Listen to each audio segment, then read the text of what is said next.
अच्छा चलो, ठाकुर तुम्हें देखकर खुशी होंगे, लेकिन मेरी सारी बात सुनकर चलोगे। ठाकुर के सामने चुपचाप बैठे रहना, ठीक है? ये ठाकुर कई दिनों से हमारे गांव के सारे पूजा पाठ, क्रियाकर्म, यहां तक कि हाथ देखना या कुंडली विचार का काम करते आ रहे हैं। गांव में कोई विपत्ति आने पर वही विधान देते थे।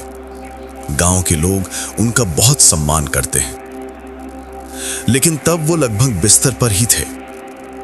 हाथ पांव सब लकवे से ग्रस्त थे, वो हिल नहीं पाते थे। उनका बेटा और बहू ही उनकी देखभाल करते थे। जब हम पहुंचे, बाहर मूसलाधार बारिश शुरू हो चुकी थी।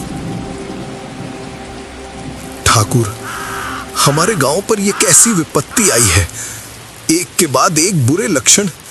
अभी भी आपके घर के बाहर हजारों कौवे बैठे हैं। हवा में मुर्दा जलाने की गंध है। ये सब मैंने पहले कभी नहीं देखा। और हमारे सबके घरों में आज क्या क्या हुआ, वो सब तो आपने सुना ही है। अब आप इसका कोई समाधान कीजिए। मैं और क्या समाधान करूंगा? अगर माँ हमें क्षमा नहीं करेंगी तो हमें और कोई नहीं बचा पाएगा। सब एक एक करके खत्म हो जाएगा। क्या कह रहे हैं ठाकुर? मैं सच कह रहा हूँ। मैंने सपने में देखा था, एक चिता की राख पर माँ कराल बदना लोल जिह्वा के साथ खड़ी है। उनके पूरे शरीर से अग्नि जैसा तेज निकल रहा है। उस ताप से मेरे शरीर की त्वचा जलने लगी।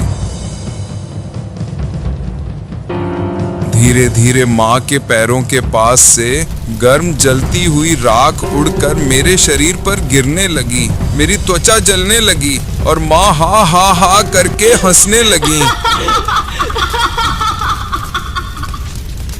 सुबह उठकर देखा, मैं अपनी जगह पर सोया हुआ हूँ और देखो, मेरे पैरों के तलवों पर देखो, अभी भी राख लगी है।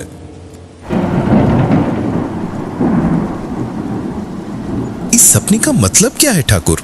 क्या माँ किसी कारण से क्रोधित हुई हैं? जब पुराना शमशान नदी के गर्भ में चला गया, किसी ने नहीं देखा कि माँ अभी भी वहां मौजूद हैं। उन्हें वहीं छोड़कर सब चले आए। वो परित्यक्त रह गईं। इसी कारण इस गांव पर इतनी बड़ी विपत्ति आई है। उस मूर्ति को फिर से निकाल कर स्थापित करने से ही इस विपत्ति से मुक्ति मिलेगी, नहीं तो पूरा गांव धीरे धीरे खत्म हो जाएगा। तो फिर देर क्यों?